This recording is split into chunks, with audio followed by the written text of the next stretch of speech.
زینت و زیبی همه اسلامیان قرآن بود، در قیامت بهترین شافعان قرآن بود. زینت و زیبی همه اسلامیان قرآن بود، در قیامت بهترین شافعان قرآن بود. گر حکیمان عاجز آیند از علاج ما چی باک، شافی درمان مایان بیگمان قرآن بود. گر حکیمان عاجز آیند از علاج ما چی باک، شافی درمان مایان بیگمان قرآن بود. کی تواند کس که بی قرآن رود در راه حق، مقتدای راه جمله سالکان قرآن بود. کی تواند کس که بی قرآن رود در راه حق، مقتدای راه جمله سالکان قرآن بود. زینت و زیبی همه اسلامیان قرآن بود، در قیامت بهترین شافعان قرآن بود. روز و شب قرآن بخوان و کن عمل بر حکم او، کان رفیقی گوری تنگ و خاکدان قرآن بود.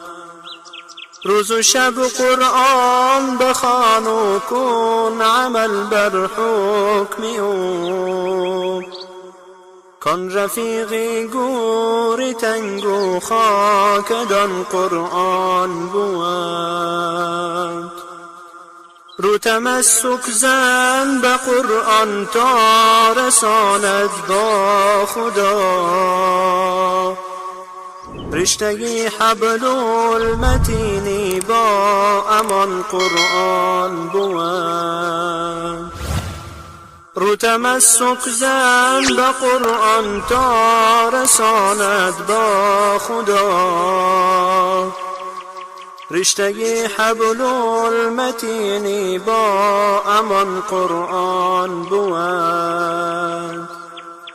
زینت و زیبی همه اسلامیان قرآن بود،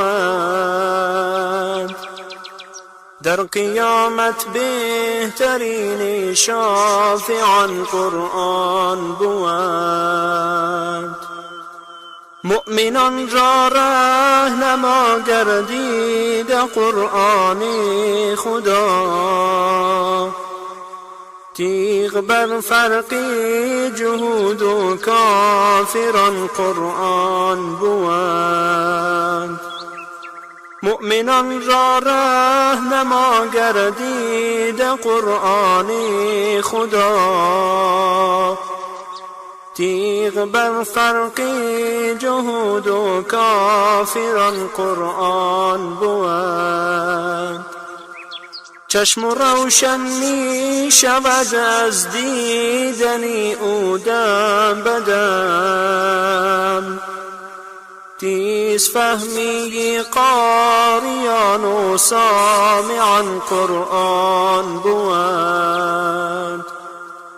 چشم روشن می شود از دیدنی او دم بدم، تیز فهمی قاریان و سامعان قرآن بود. زینت و زیبی همه اسلامیان قرآن بود. در قیامت بهترین شافعان قرآن بود. در قیامت بهترین شافعان قرآن بود.